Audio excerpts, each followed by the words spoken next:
You're tuned in to Holy Smokes, Cigars, Catholicism, and Conversation. Let my prayer arise in thy sight as incense. I'm your host, Dustin Quick, and this is episode 88, SXPX Roundtable with Dom from the Logos Project, Andrew Bartel, and Mr. John Salza.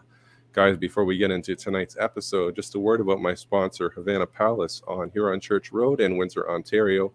For the best service and finest cigars, go see Caesar and Eli. They treat all their customers like family. If you would be so kind as to go to facebook.com/Havana Palace and give their page a like, and we would greatly appreciate it. So guys, we've got a big episode tonight. This is the biggest one I've had in terms of numbers. I was afraid that StreamYard capped me at 3 people. So I'm glad that myth has been busted. And I'm so happy to have you all here. So how are you gentlemen doing this evening? Doing well.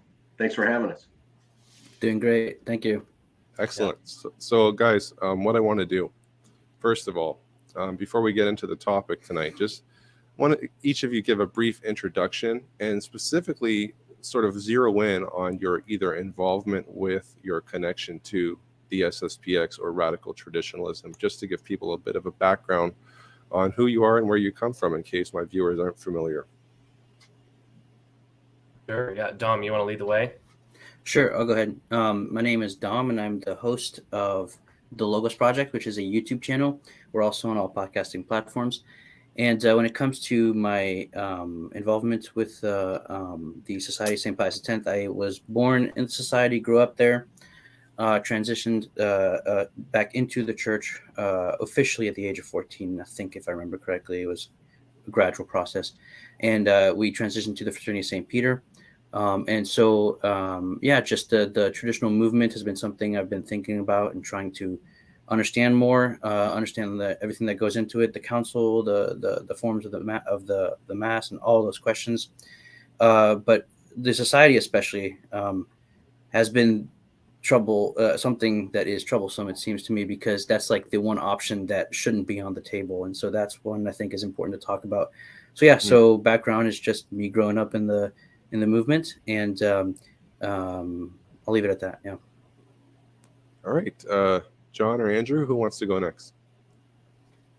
Sure, I'll go next. My name is Andrew Bartel, as you've already covered, and my involvement with the movement was my parents.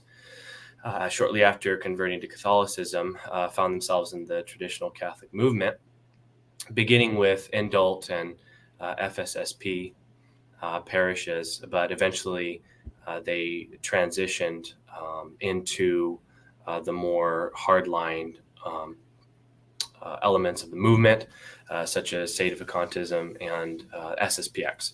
But it was primarily the SSPX that my father chose, and my mother held Sedevacantism privately, as did many of the initial SSPX priests before they were kicked out in the 1980s. And so my whole upbringing, I was confirmed by Bishop Fillet, my first communion, all of my education. I was educated for a brief time with the Dominicans of Avrier in France, where before they broke with the SSPX in 2012. But it was shortly after I came back from going to school with them that the 2012 split happened, and Bishop Williamson was expelled, and dozens of priests left. It was the largest split in SSPX history, and it was that prompted me. It was that event that prompted me to start doing some soul searching and some digging into my Catholic faith, and eventually it led me home to Rome. So I'm very grateful to be a part of God's Holy Church again. So. Wonderful. Well, thanks for sharing that, Andrew. I appreciate that. It's a wonderful testimony. And Brother John, how about yourself? Sure. I attended the Society Chapel for 15 years. I began in apologetics actually around 1999. I launched a website called scripturecatholic.com and began writing books and really embraced the traditional movement, and still consider myself a traditional Catholic insofar as I love the traditional Mass. But as I grew more in terms of my knowledge of the faith, and in particular after writing the book True or False Pope, and really doing a deep dive into ecclesiology, the divine constitution of the church, jurisdiction, mission, etc., I discovered that there were some grave errors in terms of the society's position. Initially, I was only focused on the beauty of the Mass, and the very kind priests, many of them are within the society. I grew close to a number of them. I probably am responsible for some of their vocations. I got to know Bishop Flay very well. They were one of the chief endorsers of our book, True or False Pope. I spoke at their seminaries, I spoke at their conferences, I spoke at their chapels. But after we released True or False Pope and began working on that second edition, that's when I realized that some of the things I was discovering that were opposed to sedevacantism were equally opposed to the society. It's the same ecclesiology, it's the same theological and canonical situation practically between all independents who are not juridically united to the church. And so, as a matter of conscience, I felt like I had to speak out on that, not for the purpose of destroying the society, but for the purpose of putting a spotlight on these errors which I consider have been embraced by the extreme side of the traditional movement. And I grew in great concern because I saw these errors actually leading people out of the church. They ultimately lead people almost into a hatred for the church and the Holy Father. When somebody enters the society, a year later, you've experienced this, guys, that person changes often. And this is exactly what the magisterium has warned about, that the risk is imbibing the schismatic mentality that is fostered in their bubble. They truly are in their bubble. They're not part of the Roman Catholic Church. They refuse communion with practically the entire Roman Rite, and they operate in this bubble. This is why they've been insulated for so long. There's been this veneer of orthodoxy because they wear cassocks and say the traditional Mass. But my goal and the goal of others like Dom and Andrew are to drill down beyond the appearances and let's get into the doctrine. Let's get into the theological and canonical issues that relate to the society and all those who are separated from Holy Mother Church. That's the key issue. Amen. Well said, brother. Yeah, you know what? I was just telling Dom and Andrew before you got on there, John. My view of the SSPX was very, how would you say? It was very neutral in terms of I didn't see anything innocuous.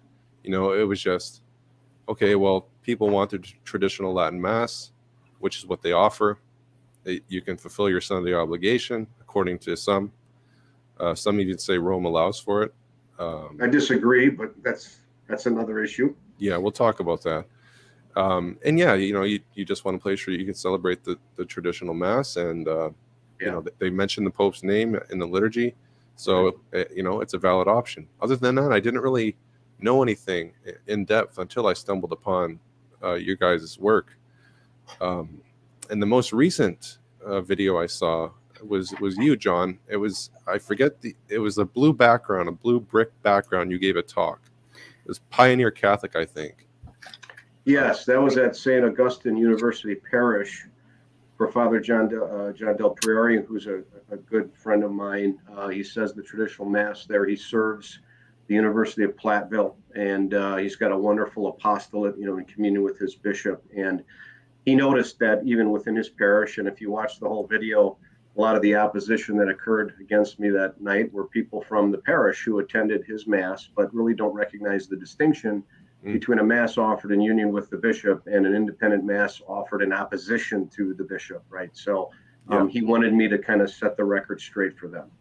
Yeah, the questioner did try to put you on the hot seat, and I was very impressed with how you handled the questions.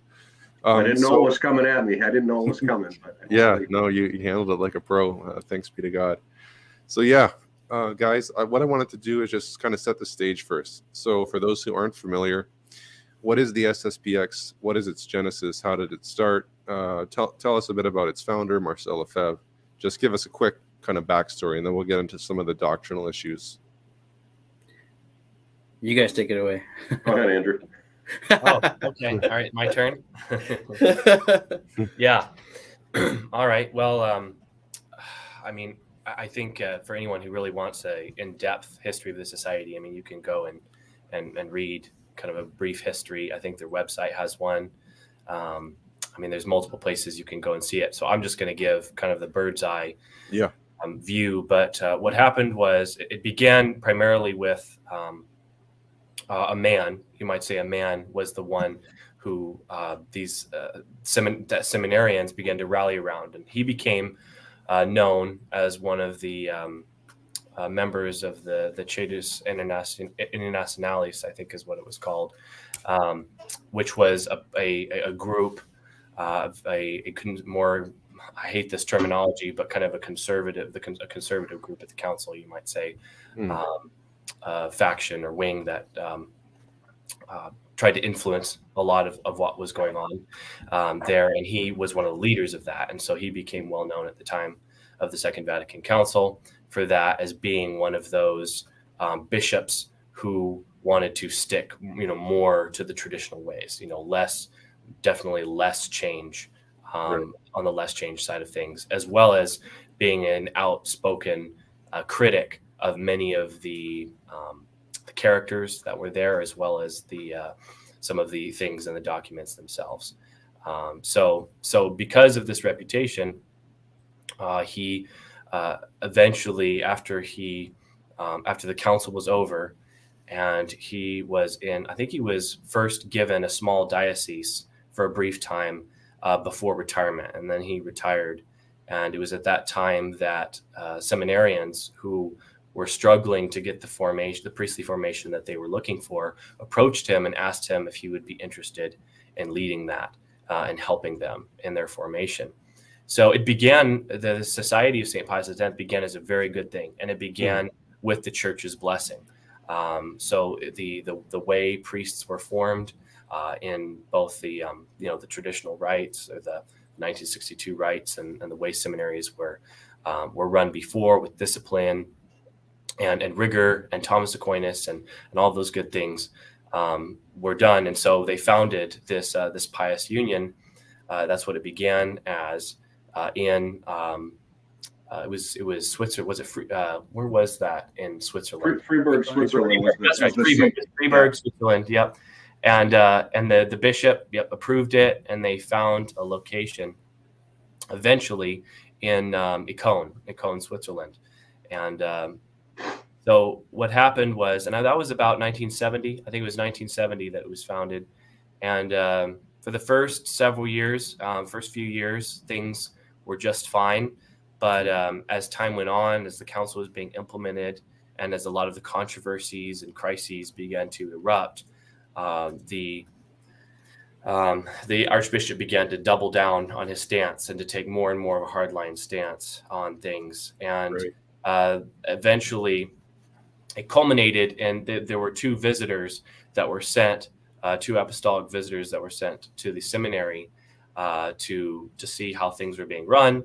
And they ultimately gave a positive report of the running of the seminary, but the seminarians and the archbishop were so scandalized by these two visitors and the things that they were saying to them, that it prompted the archbishop to write his famous 1976 declaration, in which he identified two Romes: a modernist and neo-Protestant Rome, of the conciliar church, that he called it, the false church of the council, and all the clergymen and bishops and laity who would adhere to that church, and then true eternal Rome.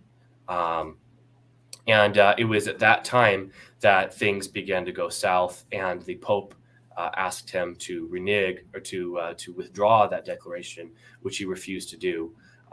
And which eventually ended up in him becoming suspended.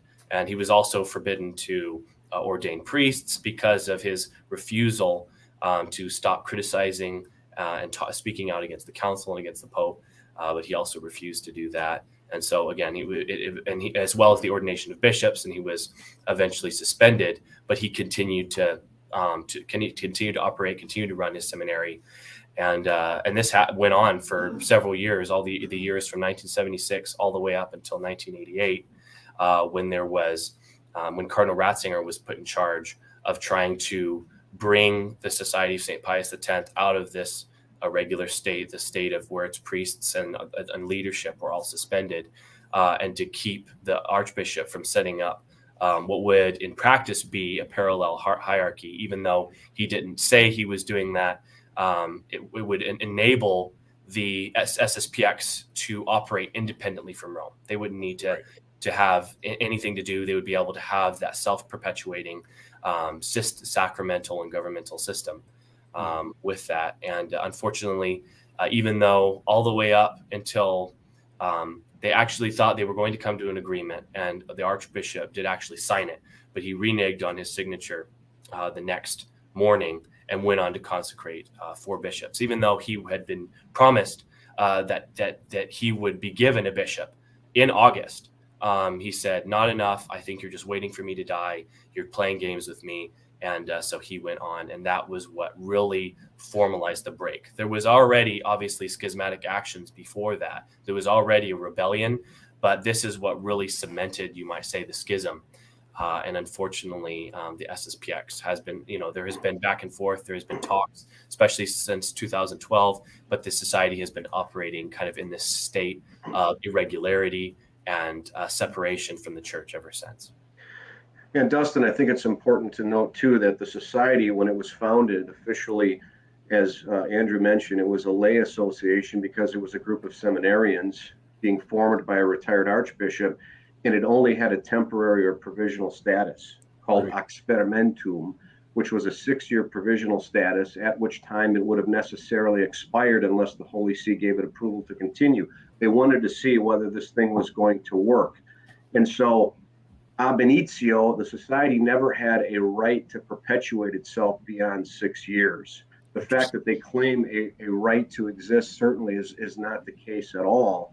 And as Andrew mentioned, they were suspended a year before their canonical expiration date, actually in 75, by a decree that was approved in forma specifica by the Roman Pontiff Paul VI himself.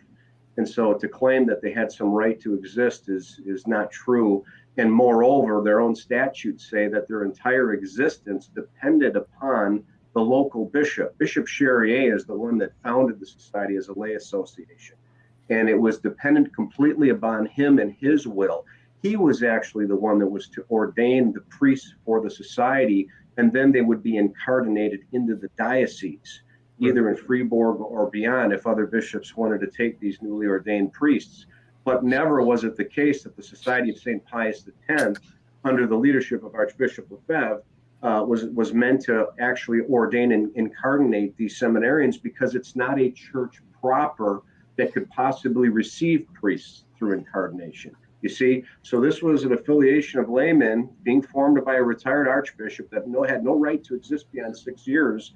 And now look at it, right? Now it is a worldwide enterprise that claims to have what it calls extraordinary jurisdiction. And by the way, there's no such thing to perpetuate and practice the priestly ministry, without any accountability whatsoever. It's not only contrary to the church's divine and canon law, but it's contrary to the society's own statutes.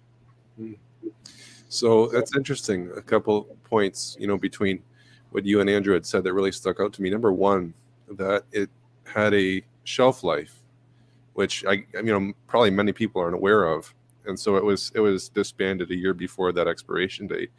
Number two, this idea that there's an eternal Rome and then the heretical Rome on the ground. That it's funny that is now revived in the person of Archbishop Vigano. He's like the new Lefebvre. He's parroting that exact same trope and rhetoric. Yeah. 2.0. Lefebvre 2.0 on steroids. Yeah.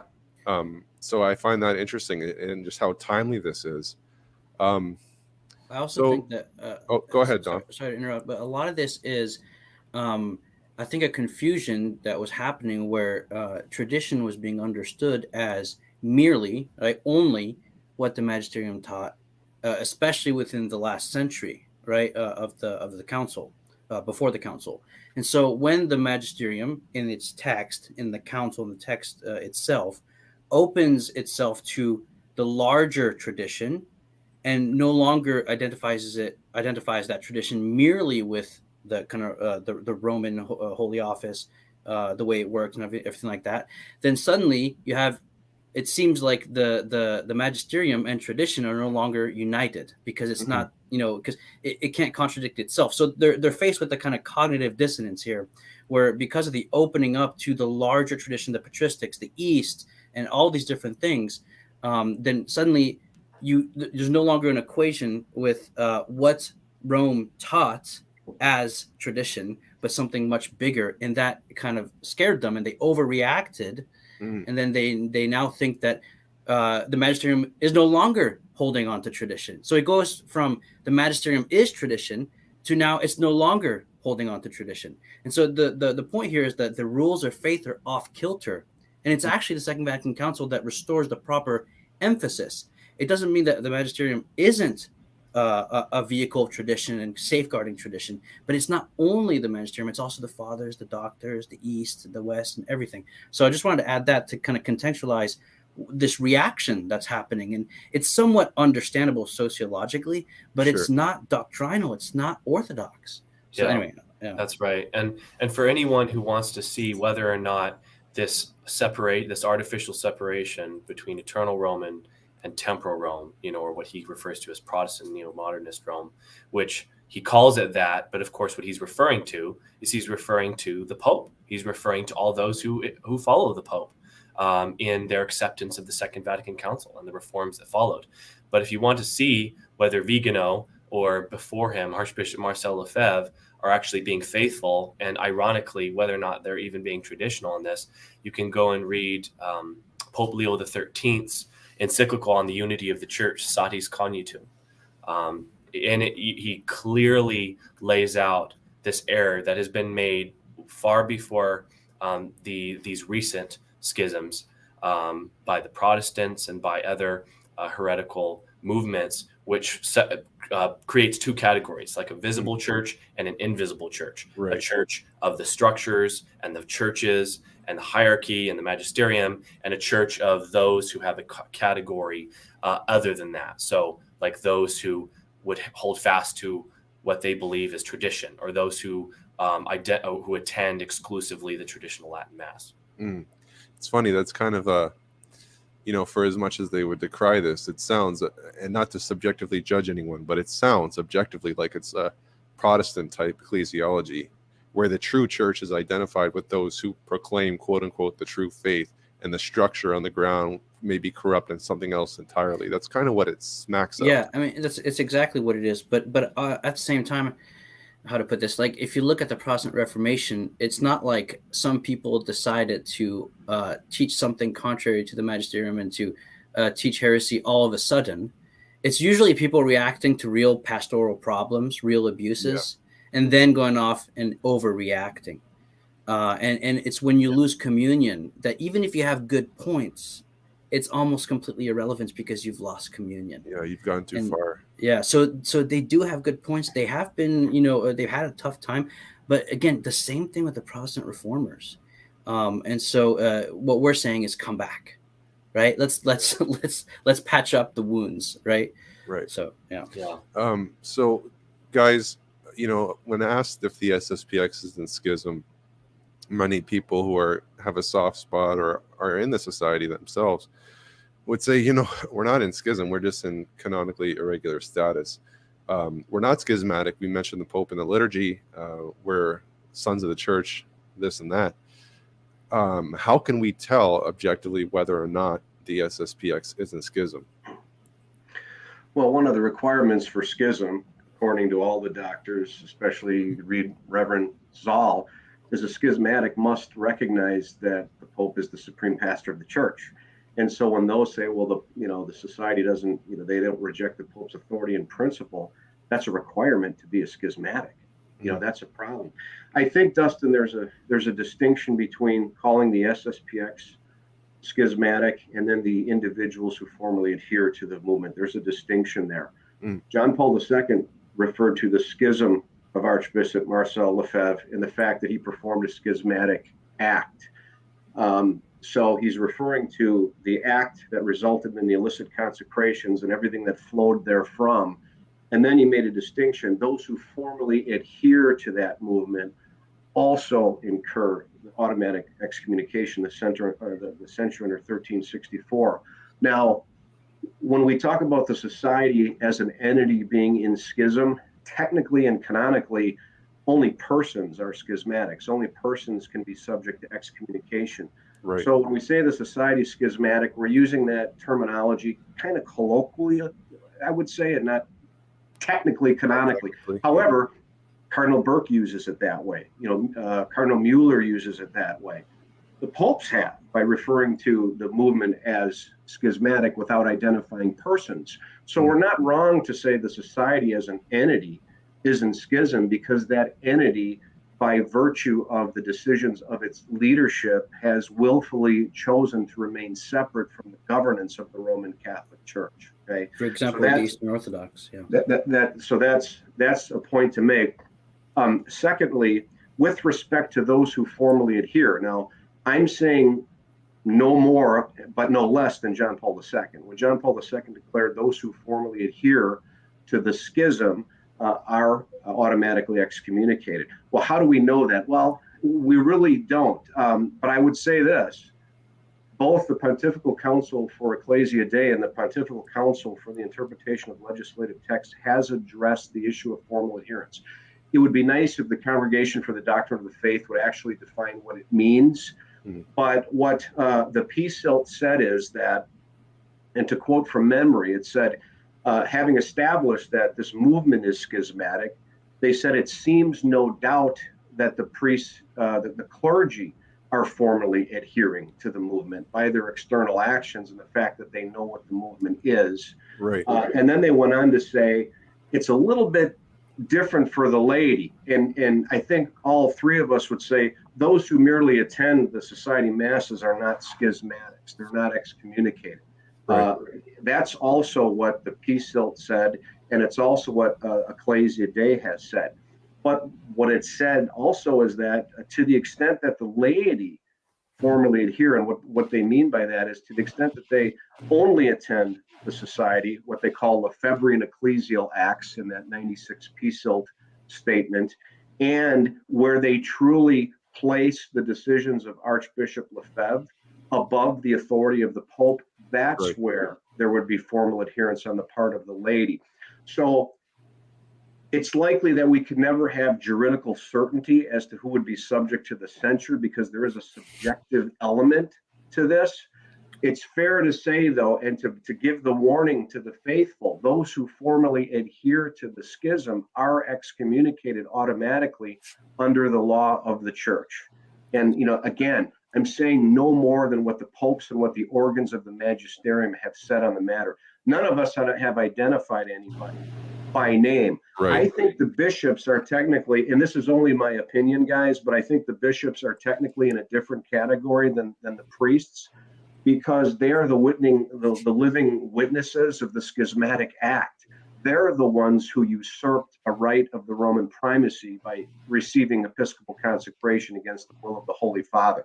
So I think the case for schism, without rendering, I can't make a judgment, but my own opinion would be, it would be fair to say the bishops are, but again, we have to nuance it, and, it's a different case for the priests and an even a more different case for the faithful.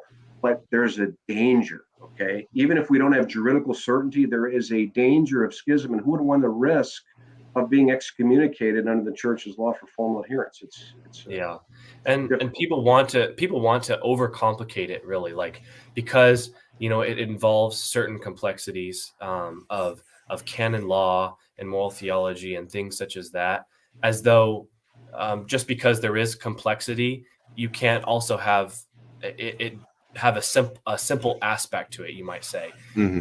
And I think it's pretty fair to say that formal adherence would be if you actually make the ends of that movement by which those men were excommunicated and declared to be in schism your own.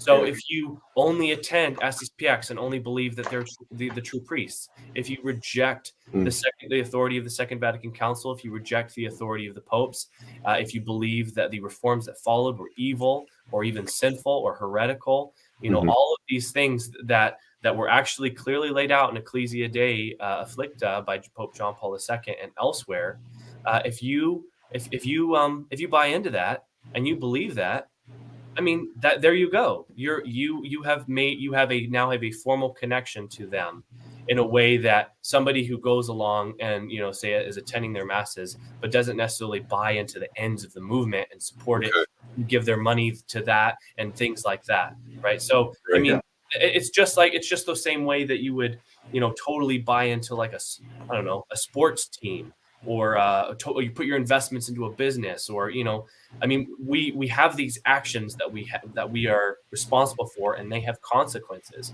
I mean, you really can bring it down to like the simple, basic family level when it comes to schism, right? You leave the dinner table and you refuse to come to the dinner table ever, because you think that the people there are evil or pernicious, or they're out to get you, and you won't have anything to do with them. That's basically what schism is. And these other things that we talk about, such as loss of jurisdiction, and the ecclesial nature of communion and everything, those are just the church, the church speak, the churchy way of talking about something that happens on a basic familial level, because the church is a family. It's a worldwide family.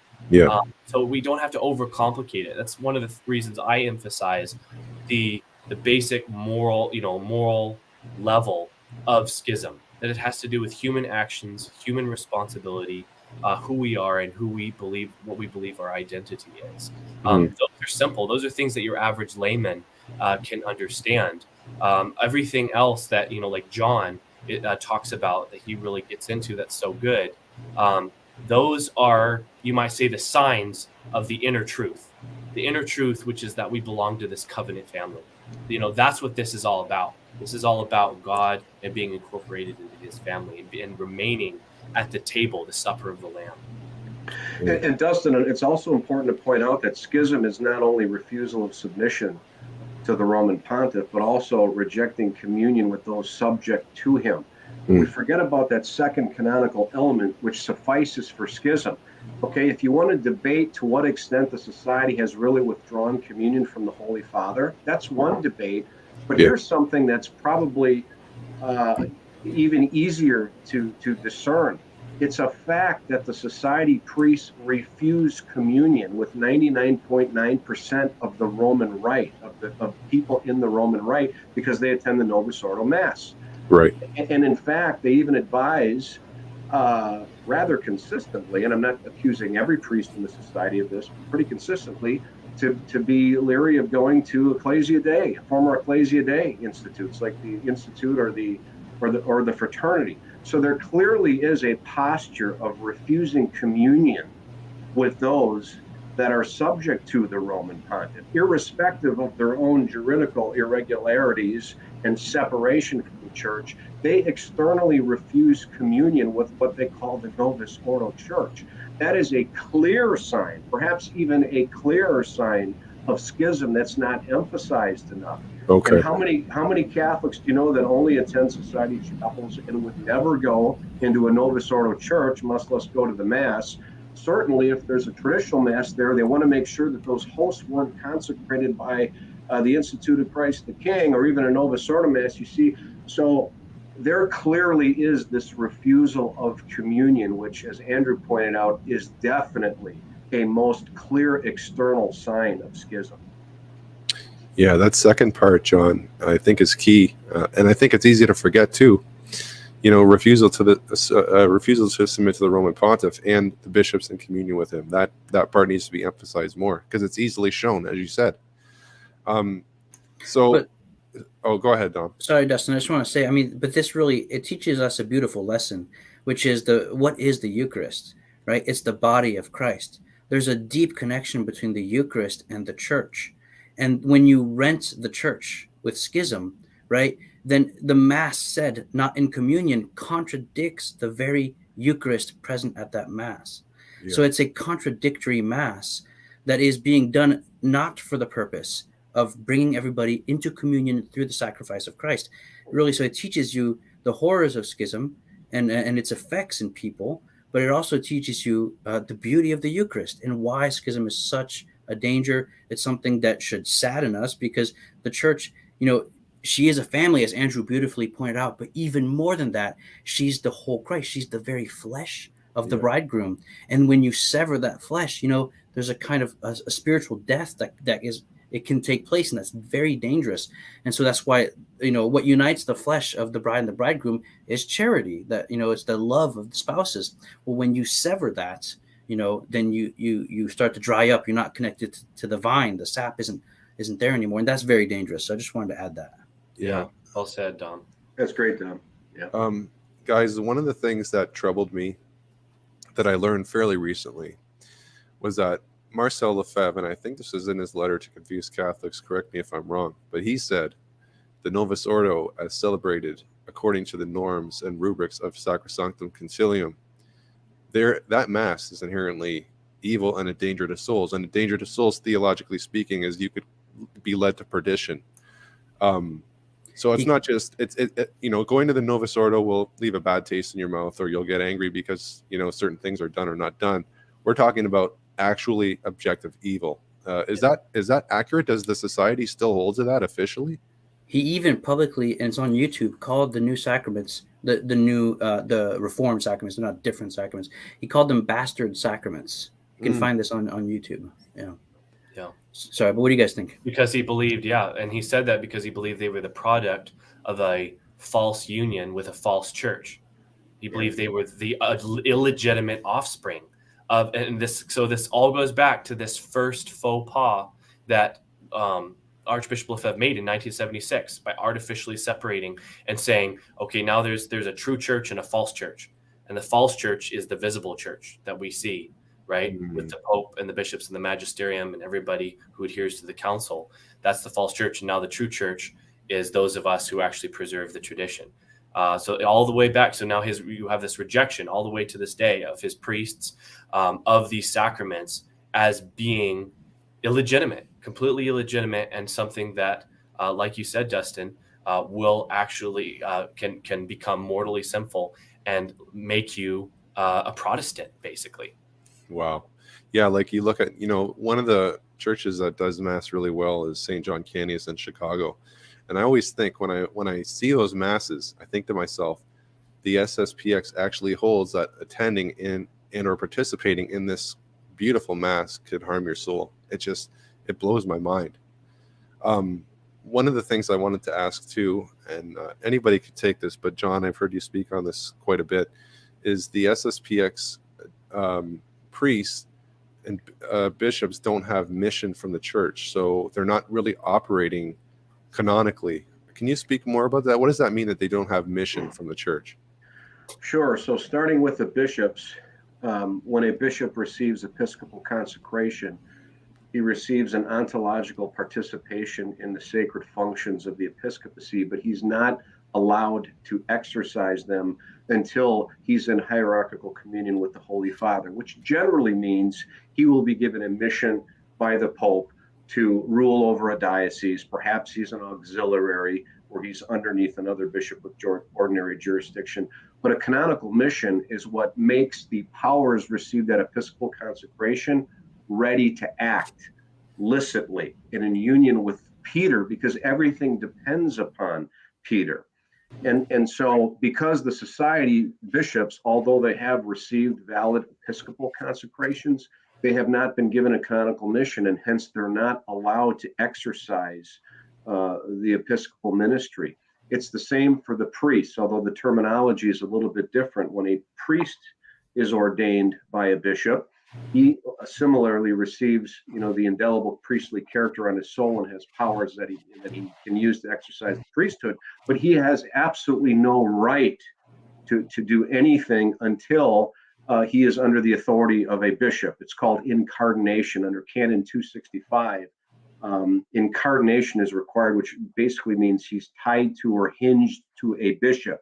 In other words, Christ gives a mission to the Pope. The Pope then delegates mission to the bishop, and the priests are co-missionaries of the bishop. They're participating in his mission. Priests don't have missions on their own. They're always united to a bishop. And so upon incardination, the priest is given many of the faculties universally by operation of law, for example, to say mass. There are additional faculties that would be required and given to him, for example, to hear confessions. But it's the same thing, Dustin. He has to be authorized. He has to be sent. The validity of his ordination is insufficient. He has to actually be authorized to exercise the offices, the interior ontological powers that he received at ordination in order to be a legitimate Catholic minister. If he is not properly sent by church authority, he is not a Catholic minister. Wow, that's pretty cut and dried there. Yeah, and the reason for this too is so important, because we think, well, why mission? Right. Why is it necessary? And the thing that we really emphasize too is that mission is a part of divine law, because so often one of the things that pro SSPX apologists try to use to defend is that, well, we have a higher law we have to adhere to. We have to be faithful to the truth. We have to be faithful to tradition. And if that means we have to disobey these ecclesiastical laws, then so be it. Right. But when it comes to mission, which is closely connected to schism and the unity of the church, it's really at the heartbeat of the church, is because it has to do with the nature of the church, which flows from the nature of God. Because God himself is a procession. It's ascending, a mission. So you have the Son proceeding from the Father, and the Holy Spirit proceeding from the Father and the Son. And then from them, the church proceeds, right? So the Holy Spirit comes and he gives life and fire and love to the church and gives her the authority to speak in his name. And so it's a part of the divine nature. It's a part of the divine procession. You have to have this. That's why St. Paul says, how shall a man preach unless he be sent? And this comes from a very famous doctor of the church, the doctor of charity, the doctor of love, St. Francis de Sales. And it was really my introduction of his book, his apologetic tracts, which can be found in the Catholic Controversy, that eventually led me back into the church, because I realized that there's only one place on earth where this mission, this divine mission, can be found as a continuation from the mission of the Jews, and then Christ, and then him sending forth his church. It can only be found in the Catholic Church, and everyone else is an imposter, and that we as a faithful have a right to know by whom these ministers have been sent. So whether it's Vigano or Archbishop Lefebvre or SSPX or this or that Sedevacantist or independent priest, or unfortunately now we have a coalition of canceled priests. And I'm not saying all of them, but I think some of them are operating in a state of suspension and outside, and in a state of rebellion. These men have no mission, and therefore we should not welcome them into our homes. We should not allow them to preach. We should not allow them to administer the sacraments as the lay faithful, because this has to do with the heart of God, the heart of the church itself. Right. And also these observations on what the nature of the church, and the fact that mission is crucial, and how that relates to schism, and how that relates to preaching, it all gets tied together in the liturgy, in the Eucharist, because the Eucharist, as it were, knits together the very body of the church and sends it out at the end. Ite missa est. Go forth, you are sent, right, to bring about that communion in the world, and not to bring about division, right, and schism. Right. Or else we can't be recapitulated, through the salvific work of Jesus Christ. So it's all tied to with the Mass, and with the ability to say the Mass and to bring people into communion. You have to have mission. If you don't, you're again contradicting the Mass. And the words ite missa est don't make sense anymore, which is also why there's a kind of insular, non-reaching out attitude that is also present. And anyone will say this. I mean, this is not something I'm pulling out of my hat. Right. There isn't the kind of outreach in the Society of St. Pius X. It's Operation Survival. Yeah, it's Operation Survival. Mm-hmm. But guess who is reaching out to them? The Roman Catholic Church. Right. Yeah, extending olive branches. I mean, but the Holy Father, for all the flack the Holy Father gets, he's been the most merciful to the SSPX Yeah. Since all the pontiffs in recent years. Yeah. So I was about to mention too, Dustin, if you don't mind, when Andrew sure. says mission is a matter of divine law originating from the Father himself, who sends the Son, and so forth. This is the reason why the church throughout history and the popes throughout history have taught that if one claims to have a mission but was not sent by earthly lawful authority, he has to have miracles, because that's the divine testimony, because mission is of the divine law, you see. So and St. Francis de Sales taught clearly this. A number of popes have written extensively about this.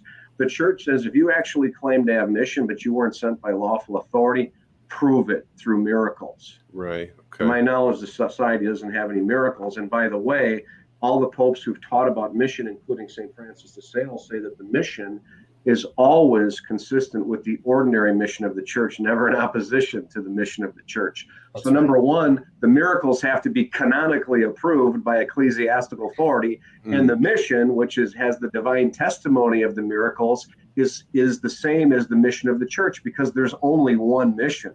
There aren't competing missions, you see. Right. That underscores the fact that mission is a matter of divine law. Yeah.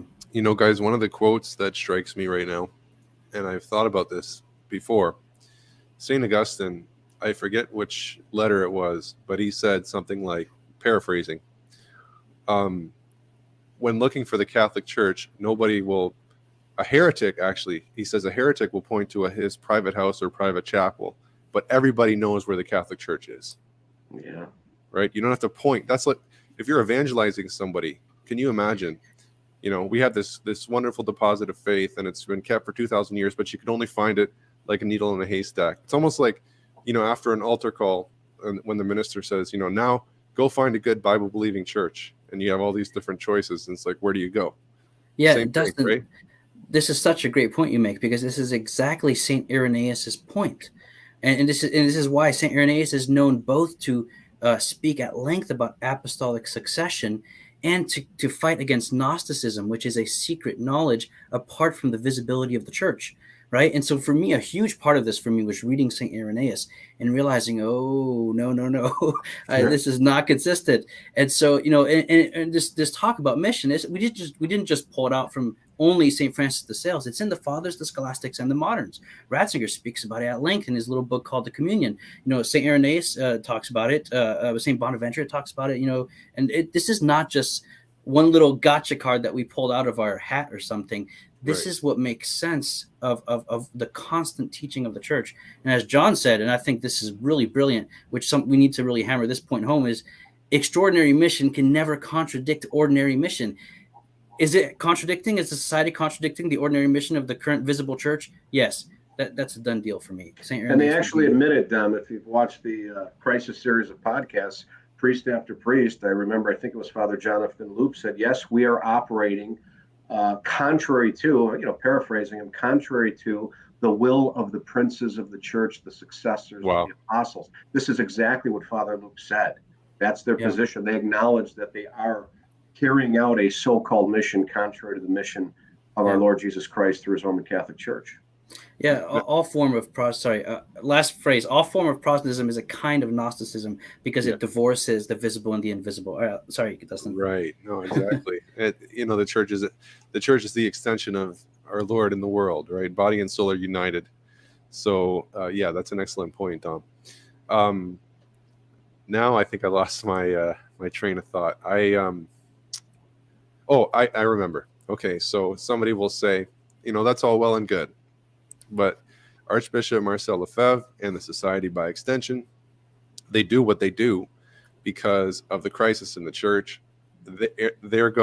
Ergo, there is a state of emergency. Therefore, they can do what they do validly and legitimately.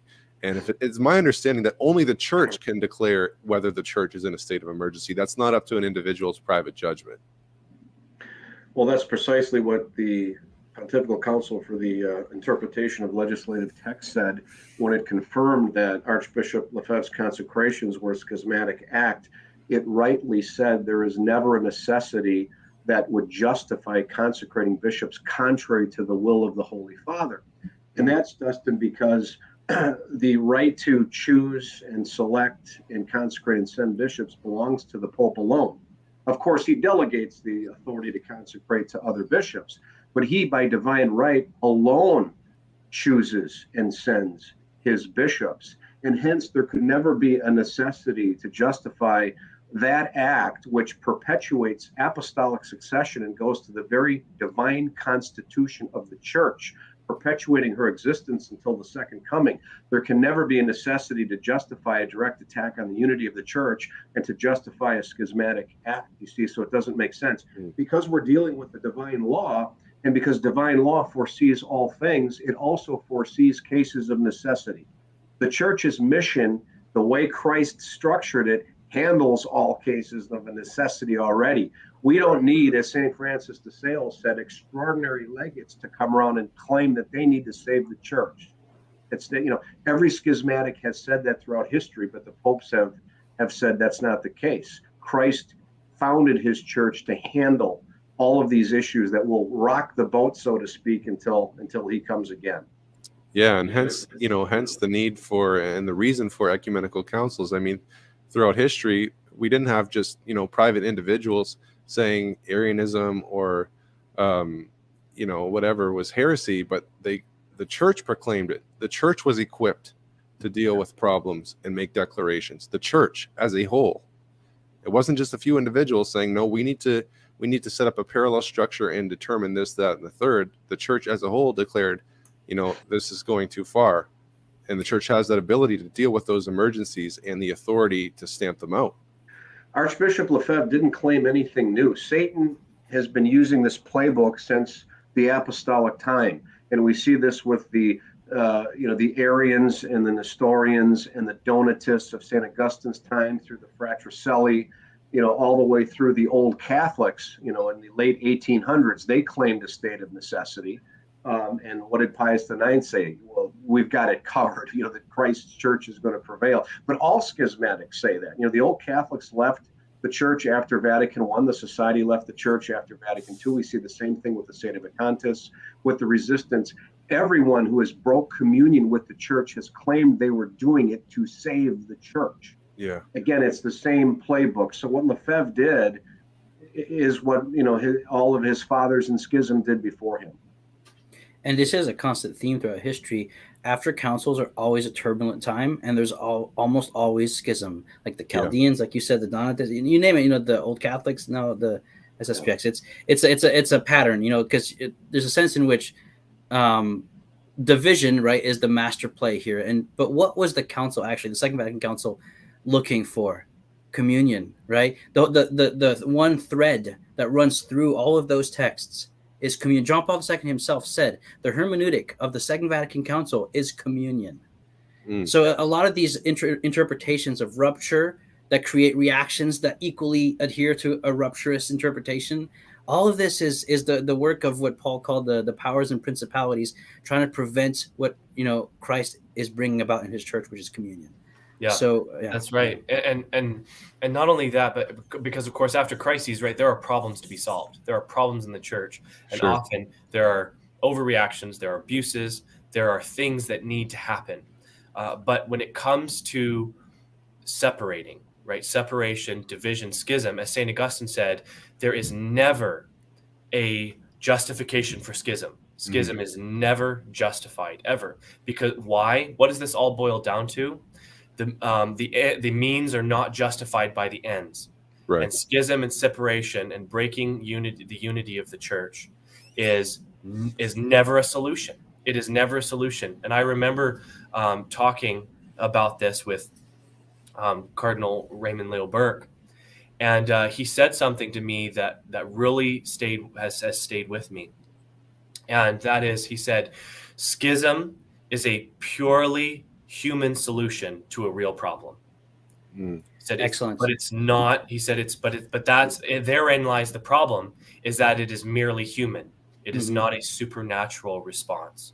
We are required as Catholics to trust in God's will, to trust in the church, to know that he's going to be there, he's going to be faithful, that Christ will be faithful to his promises, and that we work within the family, we work within the church, and not separate and start a new thing wherein, we're broken off away, and then all of a sudden now we have all kinds of issues that you're dealing with because you're broken away from the life-giving source of the body.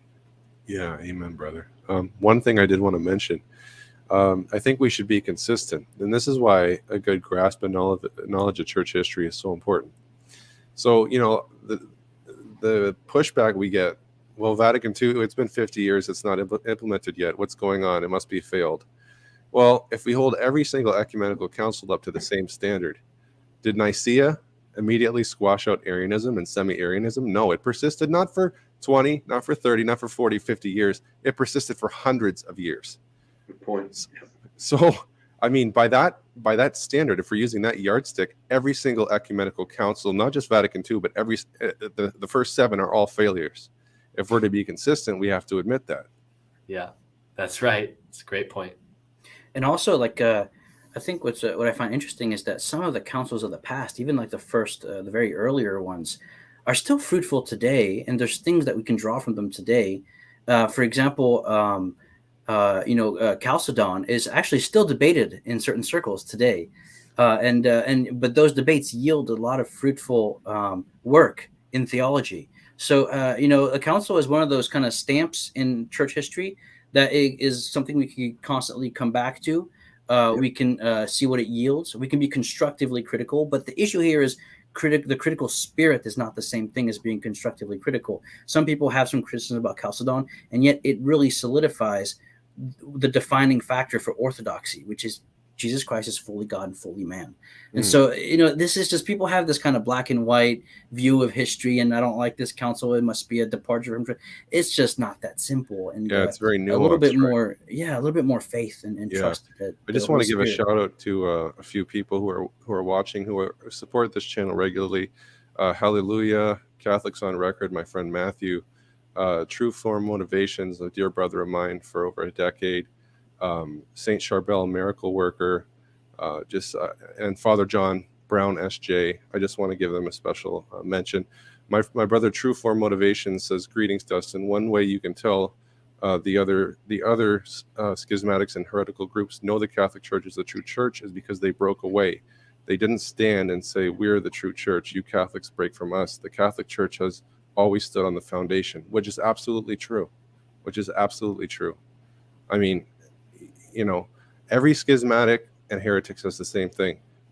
We are saving the church, but they go above and beyond, the established means and order in order to quote unquote save or reform the church. But the best way that we can reform the church is by reforming ourselves. Yeah, that's the best way we can do it, by offering up our sufferings and our sacrifices in union with Christ for the good of the church and the whole world and the entire creation. That's how we can do this.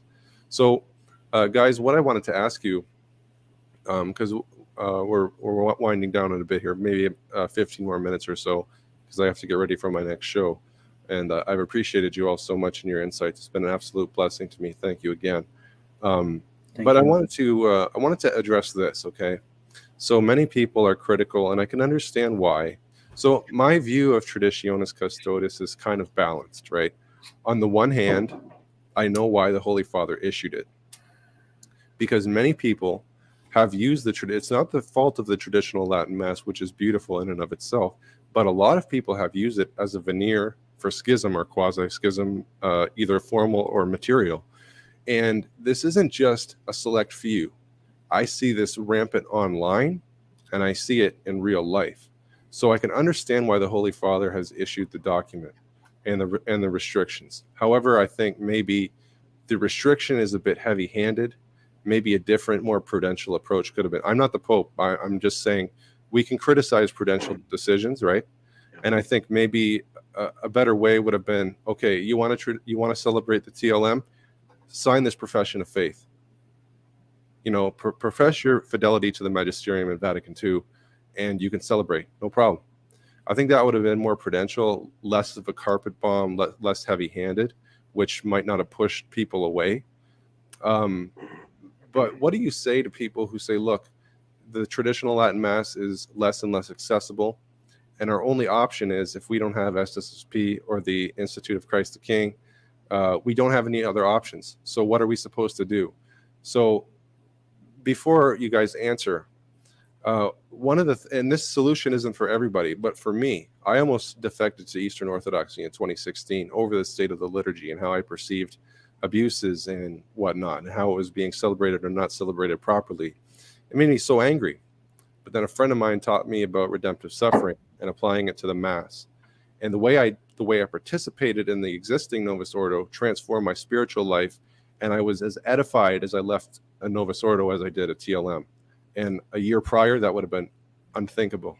So it's just a grace that's been given to me. But maybe that's not the solution for everybody. So what do you propose somebody do if they have a love for the traditional Latin Mass, but it's not accessible in their area and they don't know what to do? Do you have any like practical advice for them? Suck it up. Offer it up, right? It's cliche, but it's cliche. That's what my football coach told me. My old high school football coach told me it stayed with me. It's, this is a thing that we're all facing, and I think it's likely that we're going to face even worse things next year, from what I hear. The rumblings in Rome. I mean, I would say, Dustin, the first thing is, the Mass is a means to an end. It's not an end in itself. And this is in no way to depreciate the TLM, which I've been attending for just about 20 years. I mean, I absolutely love it. But it is a means to an end. And if it's taken away, we have to recognize that Christ himself is permitting this for whatever reason. I do agree with you, Dustin, and I've even argued the same thing myself. When you read Pope Francis's rationale for his actions in Traditione Custodes, he refers actually to the ecclesiology of those who, in his view, attend the TLM, and he points out the fact that many of these are fomenting division by claiming that they are part of the, quote, true church. True church. He says that twice, I think, in his letter to the accompanying letter to the bishops. Who is to blame for that? It ain't the Institute of Christ the King, and it ain't the Fraternity of St. Peter. It's the Society of St. Pius X. As you said, it's not the TLM and the 62 Missal, but those who've weaponized it to further and foment their divisions. Obviously, we're not the Holy Father, but prudentially, I would say the solution would be to condemn the Society of St. Pius X and those who have fomented such division, because that's an issue that's separate and distinct from the TLM. Don't punish those priestly societies who are in communion with the Holy Father. So it seems like the Holy Father has taken a very broad stroke to this, and it's unfortunate, but I can understand the rationale. He's concerned with those who have weaponized the Mass and used it to foster division. But what is the solution? I think we have to do the best with what we have. I do not think we have a moral obligation to attend a liturgy that is replete with sacrilege. Of course not. I don't believe that at all. But I think that's an exception, honestly. I really do. I'm aware of a Novus Ordo parish very close to me where the priest chants, he says the old canon, the traditional canon, and there's a communion kneeler that he stands behind and distributes communion only by himself, no lay ministers, and people kneel and receive communion on the tongue. I mean, this is going on. I think the worst of it was in the 70s and 80s and 90s. In fact, I just had coffee with the priest yesterday and asked him his thoughts.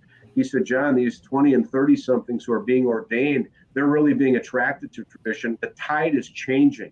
God willing, we're going to be able to have reverent and Catholic rites celebrated in the new rite. But again, it's in Christ's hands. We have to put all of our trust, faith, and hope in him.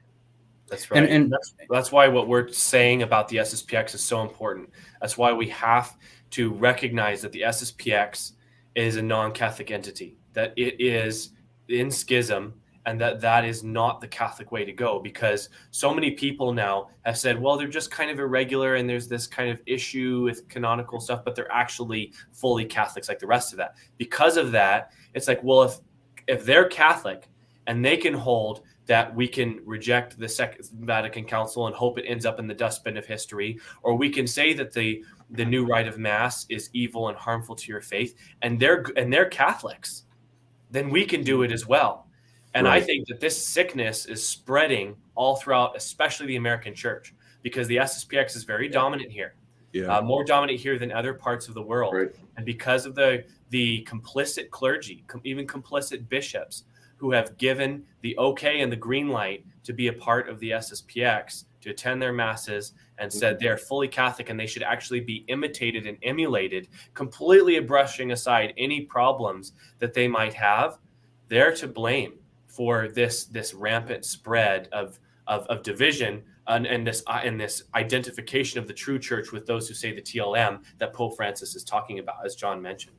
Isn't it ironic, Andrew, that those who say Lefebvre saved the old mass, and it's going to be the society who is going to destroy the right to have that? That's what's so sad. Again, that's why, because they use the wrong way to try to preserve the mass by using a rebellion, by using a schism, and in doing so, they're going to end up losing the very thing they're trying to love and cherish. That's ironic, isn't it? Yeah. It is. Yeah.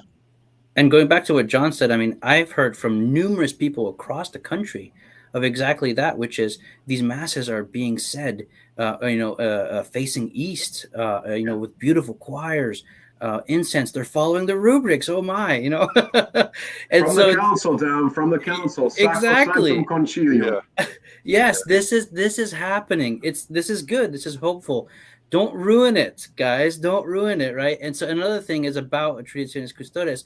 Anyone who looks at, especially more like early modern Catholic history, this happens all the time, heavy-handed or even sometimes underhanded. Yeah, not heavy enough. Yeah, it happens all the time. What you do is, first of all, Pope, I don't see what Pope Francis sees, but he doesn't see what I see, and he doesn't see what someone else sees. It's the nature of the primacy, right? Yeah. And so we just got to do what we can to make sure it's a mass that's allowed by the bishop in union with the Roman Pontiff, and stop creating more problems. All right, I'm done. And one of the things I did want to mention, actually, that echoes a point that John made in another video, which I'm so glad he brought this up, was that people think of the Novus Ordo as some kind of, and again, I'm talking about as it's promulgated, right, by the Holy See, but they think of it as this hodgepodge, this Frankenstein, this appeal to hook Protestants or what have you, right? But if you read Jungmann, for example, you'll see that, right? Yeah. All of the elements of the Novus Ordo can be seen historically in the Roman Rite.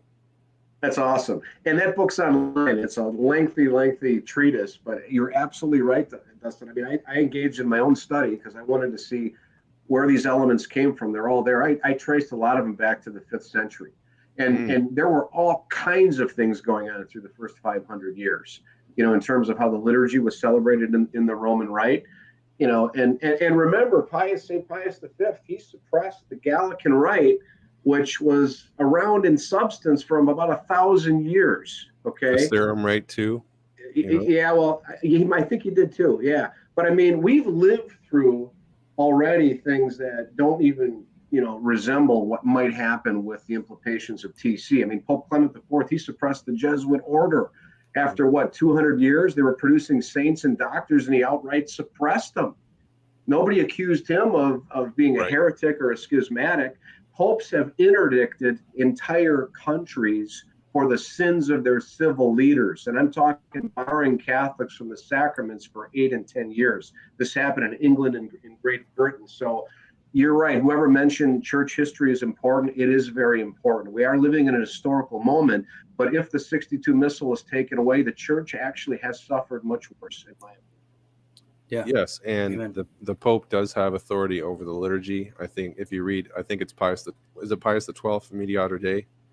Yes, but also Vatican I, Vatican Pastor Eternus. Yeah, right? That's the thing, right? It's not just we only listen, and I think this is one of the SSPX stances, is that we only listen to the Pope's infallible ex cathedra pronouncements. That's not what Vatican I teaches. It teaches the Holy Father is to be obeyed in not only his doctrinal pronouncements, but also the discipline and government of the church. I mean, people forget that part. That's actually a condemned proposition. It's a condemned proposition. It's condemned, yeah. Yeah, by Pius IX. I mean, they talk all the time about the Syllabus of Errors, and then they fall into the exact same condemned proposition, which is the idea that you only have to follow the extraordinary magisterium of the Pope. I mean, come on. And you're saying that you're traditional and that you're adhering to the Syllabus of Errors? It's amazing. That's novel. Yeah. And it's a rejection of the universal profession of faith promulgated by Pope John Paul II in 1989. It is a rejection of the profession of faith, which has always been considered heretical in ages past, because the profession is considered to be equivalent to the dogma of the church, the dogma of the faith, which has to be believed with Catholic faith. So you can't make the argument. Something entertaining for you guys. I came across this list of abuses, of liturgical abuses that they had to deal with at the time of the Council of Trent.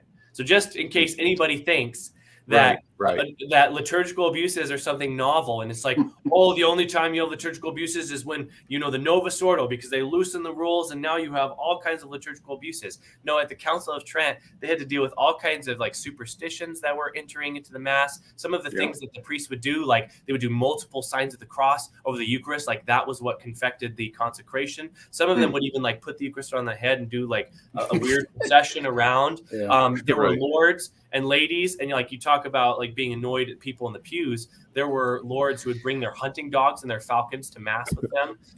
And one of my favorites was that you would have these different churches, and they would be having Eucharistic processions, and they would meet on the same street, and neither one would want to give way because they're like, well, we've got the Eucharist. And so then these brawls would just break out over in these Eucharistic processions. I mean, they had all kinds of things because humans are messy. It's just kind of part of being, the human family. Everybody who has kids and knows that this is how it is, and it's the same thing in the Catholic Church. So we have to have a certain amount of patience with the process and with our weak, human beings, and let's have a sense of humor about it too. I mean, we're kind of strange in how we try to do things. Yeah, definitely. I mean, again, a grasp of church history, I think, is paramount. Knowing that the church doesn't move on our time and our whims and wishes. She moves very slow, but she moves methodically under the direction and guidance of the Holy Spirit, ultimately vindicating Christ's promise that the gates of hell will not prevail. So the solution is not to jump the bark of Peter into a life raft during a storm. You stay in the bark. That's how you get to the land, the promised land of salvation. And another thing we can do is being solicitous for those who have been hurt by abuses, whatever they may be. Right. And I think that's our responsibility. Yeah. So how would you, let's say you got somebody who's in the SSPX and they're starting to realize, okay, there's some doctrinal problems here and they're feeling unsettled. What would be the best way? But they're also apprehensive of going to the Novus Ordo and this and that. How would you minister to someone like that? There's this thing on YouTube called the Logos Project. I don't know if you guys Yeah. I'm just 20 kidding. 20 hours of our podcast. Right. If they can get through that, they're out of there. Yeah. You guys are doing just amazing work, and I'm so grateful and thankful. Number one, that you exist. Number two, that you came on here with me this evening on a Friday night and had fun with me, and we had a lively chat going on the side too. So do you have any closing or final thoughts, gentlemen, that you want to share, or do you think that are important or pertinent? I think we need to buckle up, because I think the worst is yet to come, and I think it's coming next year. And so that's why I think the work that we're all doing, collectively, is laying the foundation for hopefully the ability for people to discern what's right and to make the right decisions, because I think we're going to be facing some difficult decisions. Yeah, and that's nothing new in the church. This is, Mike Aquilina once told me, and this was one of the things that really shook me and woke me up, was that there's never been a golden age of the church. There's always been problems. There are problems, and there's going to be problems until the Parousia. So we have to, like you said, buckle up, offer it up, suffer nobly, don't be effeminate. And I don't mean in the colloquial sense. I mean, effeminate, according to St. Thomas Aquinas, is being not willing to suffer. Right? We suffer for our bridegroom, and we're one with him. As the head is, so is the body. So if we participate in the death and the crucifixion, we will come to the glory of the resurrection. But we just have to be patient, stand firm, stand our ground, be in union with the living magisterium. And it is a living magisterium, not relegated to a certain group or a certain time period. It is living and active, and we are to be in union with the magisterium, to be obedient, to be docile, and trust Christ. We're not Catholic because of the men who hold the offices or because of a certain style of mass. Yeah. We're Catholic because it's Jesus Christ church that he established and he will keep until the end. And think of the graces and the merits we can win by fighting the battle on the right side, right? And as St. Peter said, in doing that, we confirm our election, God willing. So let's persevere in this, guys. Yeah. Yeah. Andrew and Dom, did you have any final thoughts? Andrew? Sure. Anybody who has read what I've written or listened to the things that I've said know that I really try to emphasize the theme of family. One of the things the Second Vatican Council tried to rediscover in its teaching on the church in Lumen Gentium was that the church is not a mere political structure. It's not just a pyramid. We have to remember the rich spiritual imagery that you can find in Scripture. You know, a flock and a shepherd, a rock, a household, a temple, a pasture. All of these different beautiful ways of that come closer to what the church truly is. Yes. Do we have to have government? Do we have to have society? Absolutely. But the reason for that, the society exists for the sake of the family, because the family is the fundamental society. And I think so much of what is driving these divisions in the church today, and especially with regards to the SSPX and the division that has happened there, is the church is viewed in a predominantly political or business-like kind of a way. And the Holy Father especially is seen as a kind of figurehead or CEO, Yeah. less as an object of devotion. Or the church, you know, a group of people and societies needs to also be seen as an object of devotion. We're not, it's the Catholicism is not just a matter of the head, it's a matter of the heart. And we have to, we really need to rediscover that, because when we embrace the effects of schism in our lives, it within the church, it will play out within our family. And it's something I experienced at a very fundamental and personal level, that the divisions in the church, and if you welcome those into your home and that becomes a part of your faith life, that will actually bear fruit into your family as well. So let's rediscover the heart of Catholicism. Let's rediscover its devotional aspect, and I think so much will be healed from that. Great points, Andrew. Dom, what about yourself, brother? Yeah, in conclusion, I would just say a lot of people think reform comes with planning and doing, but that's a very modern way of thinking about it. I think reform comes with a proper way of being. And so the key here to the way forward is word and sacrament. So confession and Eucharist for sacrament, and for word, are you reading and praying Scripture? That is the solution to the reform we seek. Mm-hmm. Yeah. Well, guys, again, God bless you and your loved ones and your friends, everybody in your circles. Thank you for joining me tonight. It's been an absolute honor, privilege, and blessing. I actually have a show coming up with Roxy Beckles. She's a new Catholic YouTuber on the scene, aka that Black Catholic chick. So I'm going to be talking with her coming up in about a half an hour. It should be very interesting. If you guys can, check that out. But definitely like, comment, share, and subscribe. I want this to be spread far and wide because of its supreme importance, especially right now. So, guys, with that, I just want to say that you've been tuned into Holy Smokes, Cigars, Catholicism, and Conversation. Let my prayer arise in thy sight as incense. I'm your host, Dustin Quick. This was episode 88, SSPX Roundtable, with Dom from the Logos Project, John Salza, and Andrew Bartel. Guys, it's been an absolute pleasure. Thank you again. I'm going to end the broadcast in 3, 2, 1.